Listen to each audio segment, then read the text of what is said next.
A Bíblia em um ano. Uma experiência de encontro com Jesus Cristo, a Palavra de Deus.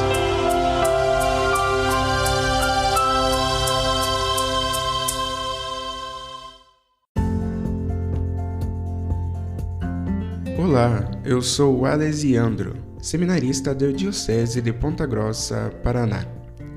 Você está ouvindo o podcast A Bíblia em um ano.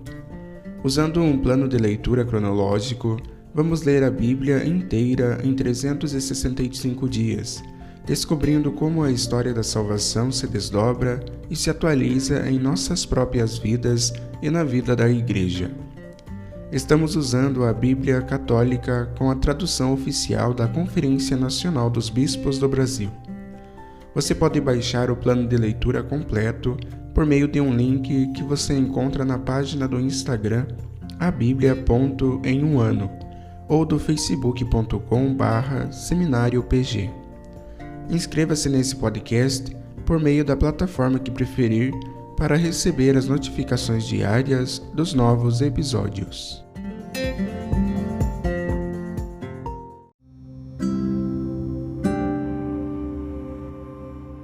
Olá, eu sou o Padre Joel Nalepa, da Diocese de Ponta Grossa, no Paraná.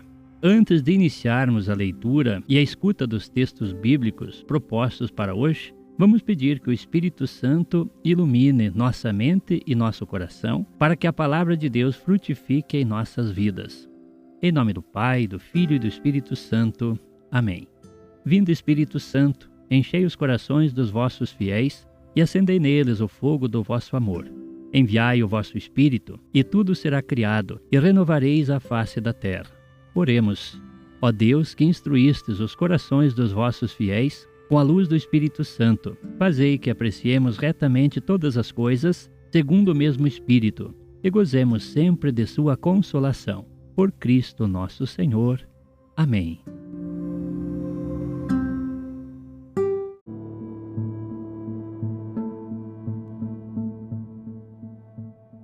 Hoje é o dia 293 do nosso podcast e nós leremos os livros de 1 Macabeus, capítulo 12, também o livro de Sirácida, capítulos do 34 ao 36 e o livro de Provérbios, capítulo 23, versículos do 12 ao 14. 1 Macabeus, capítulo 12. Vendo que o tempo trabalhava a seu favor, Jonatas escolheu alguns homens e enviou-os a Roma, para confirmar e renovar a amizade com os romanos. Também aos espartanos e a outros lugares enviou cartas no mesmo sentido. Tendo chegado a Roma, os enviados entraram no Senado e disseram: O sumo sacerdote Jonatas e a nação dos judeus enviaram-nos para que renoveis a amizade e a aliança com eles, tal como outrora. De fato, os romanos lhes entregaram cartas para as autoridades de cada lugar, a fim de que lhes favorecessem o retorno tranquilo até a terra de Judá. Quanto à carta que Jonatas escreveu aos espartanos, eis aqui a cópia. O sumo sacerdote Jonatas e os anciãos da nação, os sacerdotes e todo o povo dos judeus, aos espartanos, seus irmãos, saudações. Já em tempos passados, uma carta foi enviada ao sumo sacerdote Onias, da parte do vosso rei Ário, atestando que sois nosso irmão, conforme a cópia que vai anexa. Onias recebeu com honras o portador enviado e aceitou a carta, na qual se falava claramente de aliança e amizade. Quanto a nós, é verdade que não precisamos de tais coisas, pois temos por encorajamento os livros santos que estão em nossas mãos. Mesmo assim, procuramos enviar-vos uma embaixada para renovar a fraternidade e a amizade para convosco, antes que nos tornemos estranhos a vós. De fato, já passou muito tempo desde que nos mandastes a vossa embaixada. De nossa parte, durou todo esse tempo, sem qualquer interrupção, nas festas e nos outros dias estabelecidos. Lembramo-nos de vós nos sacrifícios que oferecemos e nas orações, porquanto é justo e conveniente recordar-se dos irmãos. estamos alegres com a vossa prosperidade. Nós, porém, estivemos cercados de muitas tribulações e muitas batalhas, pois os reis que são nossos vizinhos nos atacaram. Durante essas guerras, é verdade, não quisemos molestar-vos nem aos outros nossos aliados e amigos, pois recebemos do céu o socorro que nos ajuda. Assim temos ficado livres de nossos inimigos, os quais acabaram sendo humilhados.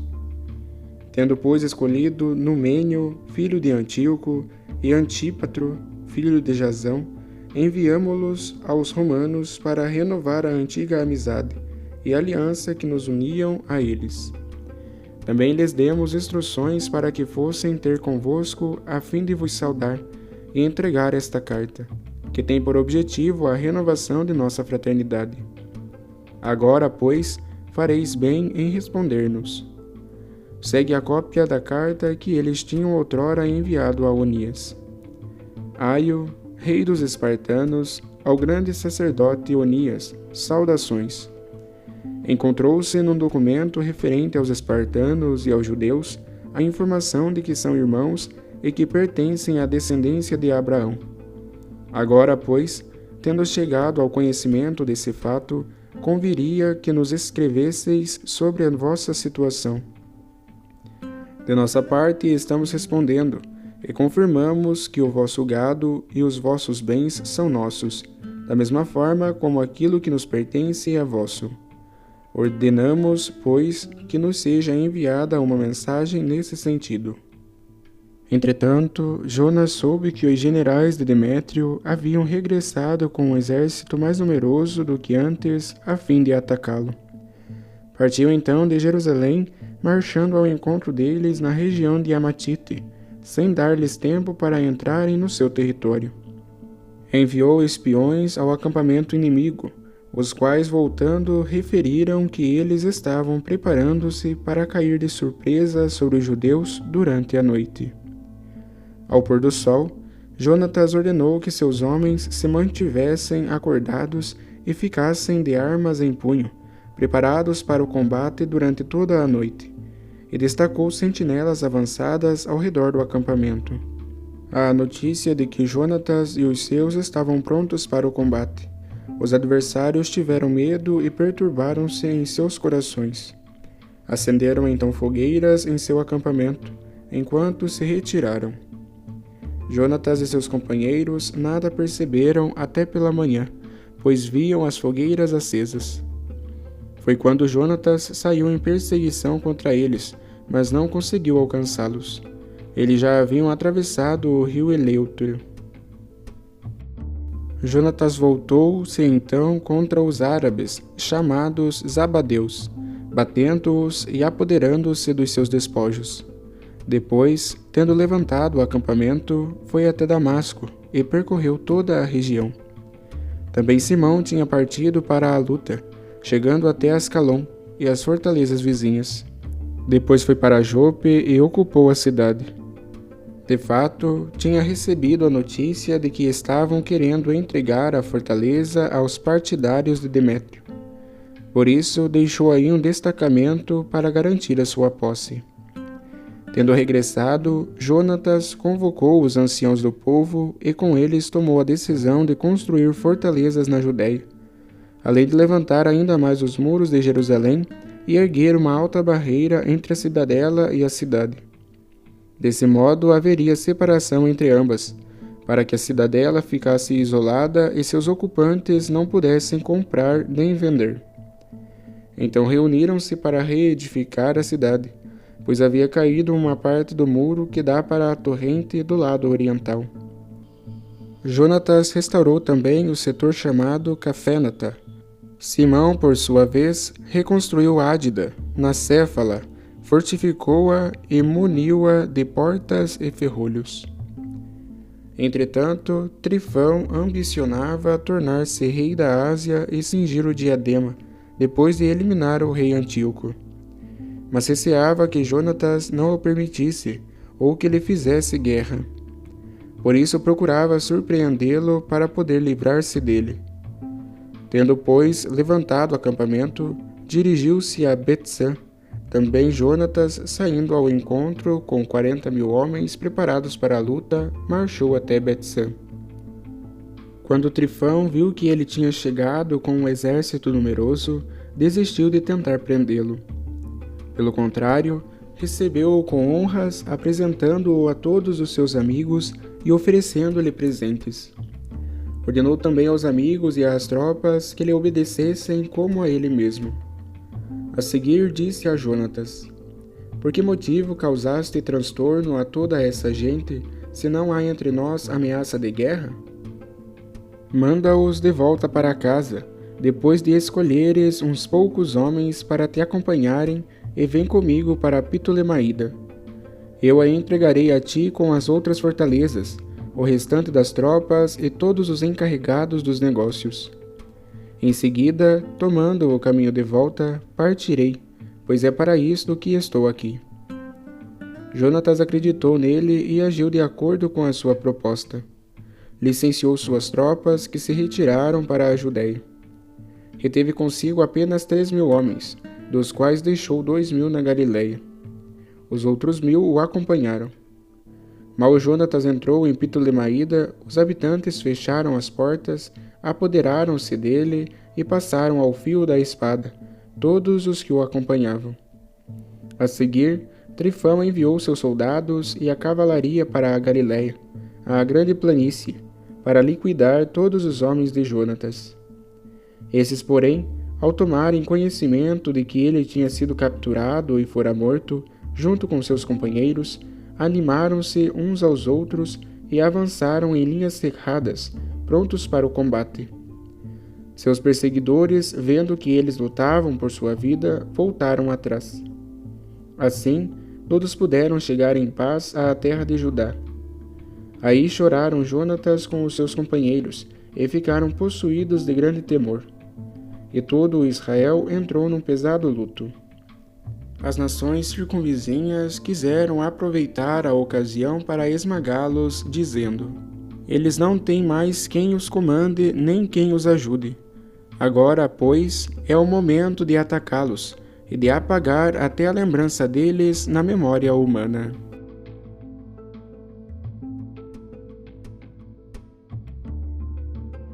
Sirácida, capítulo 34. Esperanças vão e mentirosas são as do insensato, e os sonhos dão asas aos imprudentes. Como quem agarra uma sombra e persegue o vento, assim é quem dá atenção às visões da noite. A visão dos sonhos é uma coisa refletindo outra, é a imagem do rosto diante do próprio rosto. Do impuro, o que de puro pode sair? E pelo mentiroso, o que pode ser dito de verdadeiro? Adivinhações, horóscopos e sonhos são bobagem, fantasias de que o coração padece como as da parturiente. Se do Altíssimo não provier a mensagem, não lhe entregues o teu coração.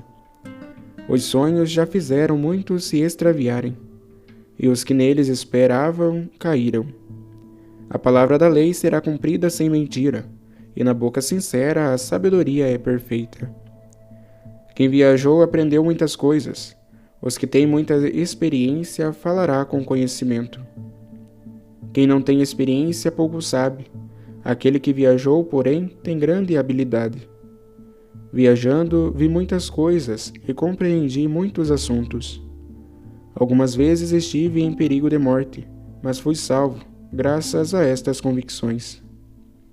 O espírito dos que temem o Senhor viverá, e sob seu olhar será abençoado. A esperança deles está em quem os salva, e os olhos de Deus estão naqueles que o amam. Quem teme o Senhor não tem medo de nada, e não se apavora porque Ele é sua esperança. Feliz aquele que teme o Senhor, para quem volta a Ele os olhos, e quem é a sua fortaleza?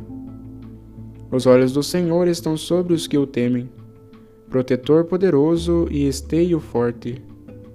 Abrigo contra o calor e sombra ao meio-dia, defesa no tropeço e auxílio na queda, elevando a alma e iluminando os olhos, dando saúde, vida e bênção. Só o Senhor é para os que nele esperam, os que caminham na verdade e na justiça. É manchada a oferta de quem sacrifica bens iníquos, e não são bem aceitas as oferendas dos injustos. O Altíssimo não aprova os dons dos iníquos, e não olha para as oblações deles, nem pela multidão de seus sacrifícios lhe perdoa os pecados. Quem oferece um sacrifício com os bens dos pobres é como quem imola um filho na presença do Pai. A vida dos pobres é o pão de que necessitam. Quem dele os priva é um assassino. Quem subtrai o pão do suor é como quem mata o seu próximo. Derrama sangue quem defrauda o assalariado. Um edifica, o outro destrói. Que proveito alcançam senão a aflição? Um faz orações, o outro maldiz. De quem Deus vai ouvir a voz? Quem se lava depois de tocar o morto e novamente o toca, de que ele aproveitou a ablução? Assim é a pessoa que jejua por seus pecados, e depois torna a cometê-los. Quem ouvirá a sua oração? Ou que lhe adianta ter-se humilhado? Capítulo 35. Aquele que guarda a lei faz muitas oferendas. Sacrifício salutar é cumprir os preceitos. Quem dá graças a Deus oferece flor de farinha, e quem dá esmola oferece um sacrifício de louvor. O que agrada ao Senhor é afastar-se da iniquidade. Propiciar pelos pecados é afastar-se da injustiça. Porém, não te apresentes diante do Senhor de mãos vazias, pois todas estas coisas se fazem por mandamento de Deus. O sacrifício do justo é uma oferenda de gordura sobre o altar, e o seu perfume sobe à presença do Altíssimo. A oblação do justo é aceita, e o Senhor não a esquecerá. Glorifica o Senhor com generosidade, e não diminuas as primícias de tuas mãos. Faze todas as tuas oferendas com um semblante alegre, e com exultação consagra o teu dízimo. Dá ao Altíssimo segundo a doação que ele fez, e com generosidade segundo o produto de tuas mãos. Porque o Senhor é alguém que retribui e te recompensará 7 vezes mais. Não tentes subornar Deus com presentes, pois não os aceitará. Nem confieis num sacrifício injusto, porque o Senhor é um juiz, que não faz acepção de pessoas. Ele não é parcial em prejuízo do pobre, mas escuta, sim, a súplica do injustiçado. Jamais despreza a súplica do órfão, nem da viúva, quando esta lhe fala com seus gemidos.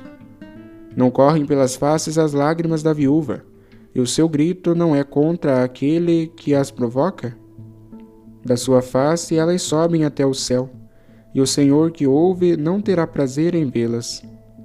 Quem adora a Deus será recebido com agrado, e sua súplica chegará até as nuvens. A oração do humilde penetra as nuvens, e não se consolará enquanto não se aproximar de Deus. E não se afastará enquanto o Altíssimo não olhar, e o justo juiz não fizer justiça. Pois o Senhor não tarda, e o Fortíssimo não usará mais de paciência, até quebrar as costas dos cruéis, e retribuir a vingança às nações, até que desfaça a multidão dos soberbos, e despedace dos cetros dos iníquos. Enfim, ele retribuirá a todos segundo suas ações, e aos crimes da humanidade segundo a sua vã soberba. Assim realizará a justiça em favor do seu povo, e alegrará os justos com a sua misericórdia. É formosa a misericórdia no tempo da tribulação, como a nuvem de chuva no tempo da seca. Capítulo 36. Tem piedade de nós, ó Deus do universo, e olha para nós. Mostra-nos a luz das tuas misericórdias, e infunde o teu temor nas nações que não te buscam. Assim saberão que não há outro Deus senão tu, e terão de narrar os teus prodígios.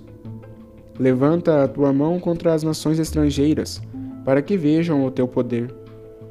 Assim como à sua vista mostraste em nós a tua santidade, assim também à nossa vista mostra-te grande entre elas. Que elas te reconheçam como nós te reconhecemos, que não há Deus além de ti, Senhor. Faze novos milagres e renova os prodígios. Glorifica a tua mão e fortalece teu braço direito. Excita teu furor e derrama a tua ira.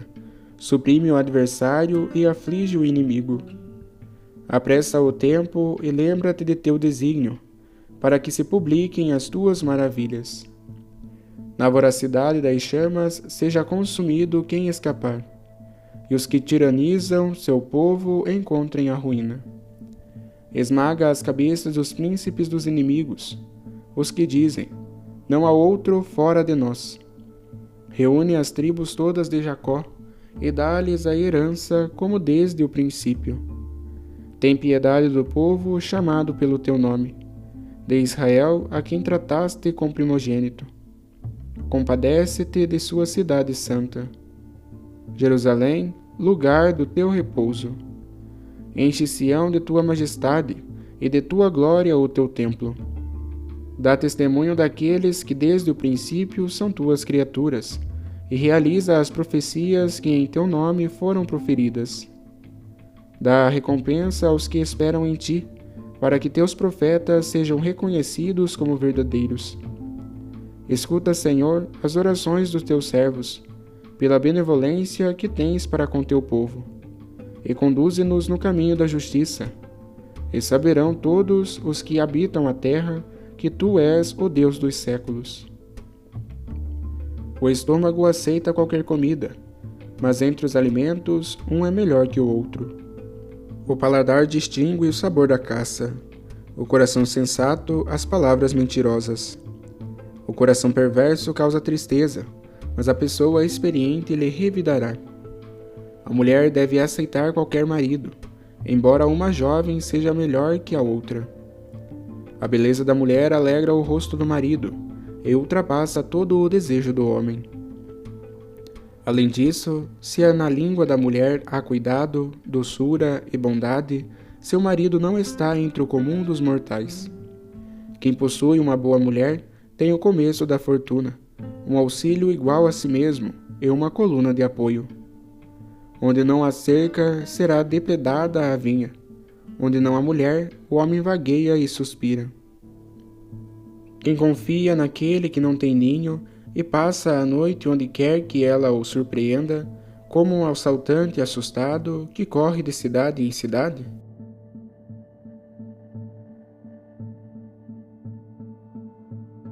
Provérbios capítulo 23, versículo 12.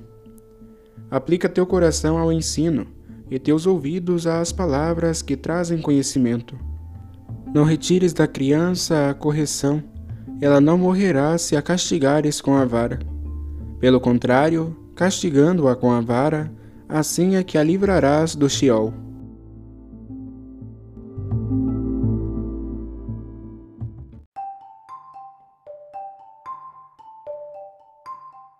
Olá, sou o Padre Jaime Roça, da Diocese de Ponta Grossa, no Paraná. Continuando a leitura da Bíblia em um ano, hoje nos foi proposto o capítulo 12 do primeiro livro dos Macabeus, os capítulos 34 a 36 do livro do Eclesiástico e 3 versículos do capítulo 23 do livro dos Provérbios. No capítulo 12 do primeiro livro dos Macabeus, ouvimos os relatos referentes à intenção de Jonatas, sumo sacerdote dos judeus, de restabelecer a aliança com os povos de Roma e de Esparta. Os relatos nos falam muito mais de acontecimentos políticos do que acontecimentos religiosos. Jonatas quer garantir a amizade dos romanos e manda uma embaixada até lá para realizar as negociações.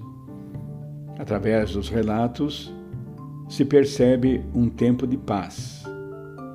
Porém, de repente, aparece alguém de nome Trifão, que quer tornar-se rei. Aprontou uma cilada para Jonatas, que caiu prisioneiro sob as suas mãos, juntamente com alguns companheiros. Há, pois, momentos de estabilidade, bem como de instabilidade. A confiança é depositada mais nas alianças políticas do que em Deus. Assim acontece com quem, deixando-se levar pelos próprios impulsos, esquece-se de Deus. Facilmente a pessoa é impulsionada pelos próprios desejos e cai na tentação de confiar mais em entidades e forças humanas do que em Deus. A consequência é que muitas vezes se experimenta a decepção e a desgraça. Nos capítulos lidos do livro do Eclesiástico, nós encontramos conselhos, recomendações e até mesmo orações. Há uma série de referências à necessidade de se confiar em Deus, como por exemplo quando se afirma: quem teme o Senhor não tem medo de nada e não se apavora, pois Ele é a sua esperança. Feliz aquele que teme o Senhor. Em outra passagem se diz: os olhos do Senhor estão sobre os que o temem. Há também uma referência ao sacrifício espiritual. O que agrada ao Senhor é afastar-se da iniquidade. Por isso, não te apresentes diante do Senhor de mãos vazias. No capítulo 36 aparece uma longa oração dirigida a Deus, suplicando pela libertação de Israel. Tem piedade de nós, ó Deus do universo, e olha para nós. Tem piedade do povo chamado pelo teu nome de Israel, a quem trataste como primogênito. Escuta a oração dos teus servos pela benevolência que tens para com o teu povo. O que se pode concluir desses textos é que, mais uma vez, somos chamados a depositar a nossa confiança em Deus, que é o Senhor da nossa vida. Precisamos apresentar-lhe um sacrifício espiritual que consiste fundamentalmente em tê-lo como o único Senhor, fazendo da nossa vida uma oferenda agradável diante dele. Por outro lado, chamados a conhecer os desígnios do Senhor, somos convidados a aplicar o nosso coração ao ensino e os ouvidos às palavras que trazem conhecimento, como nos diz um dos versículos do livro dos Provérbios. E aqui volta ao trecho do profeta Jeremias quando afirma: é feliz todo homem que confia no Senhor.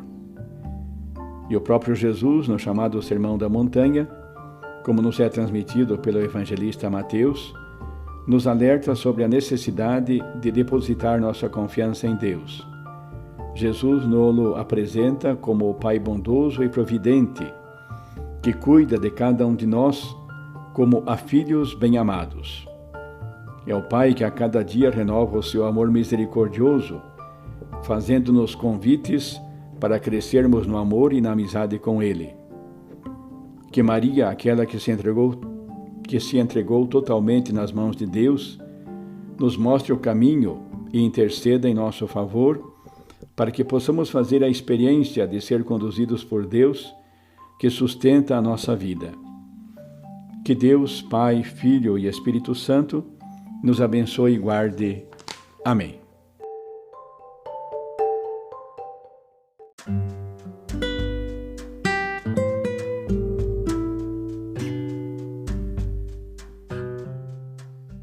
Queridos irmãos e irmãs, que possamos exclamar com São Pedro, a quem iremos, Senhor, Tu tens palavras de vida eterna, e que a cada dia, após a escuta atenta da palavra, possamos renovar a nossa opção por Cristo e pelos frutos de eternidade que Sua palavra nos oferece. Quem vos fala é o Padre Hélio Guimarães, da Diocese de Ponta Grossa, no Paraná. Oremos. Ó Deus, que unis os corações dos vossos fiéis num só desejo, dai ao vosso povo amar o que ordenais e esperar o que prometeis, para que na instabilidade deste mundo fixemos os nossos corações onde se encontram as verdadeiras alegrias. E abençoe-vos o Deus Todo-Poderoso, Pai, Filho e Espírito Santo. Amém.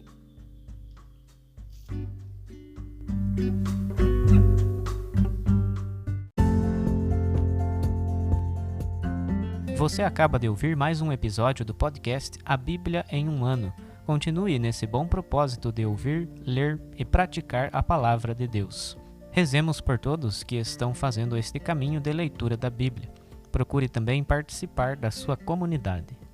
A permissão para uso do plano de leitura The Bible in a Year com o Padre Mike Schmitz e Jeff Cavins foi concedida por Ascension. A versão original pode ser baixada em ascensionpress.com. Todos os direitos desse plano estão reservados à Ascension. Os demais conteúdos do podcast não são criados, revisados ou apoiados por Ascension.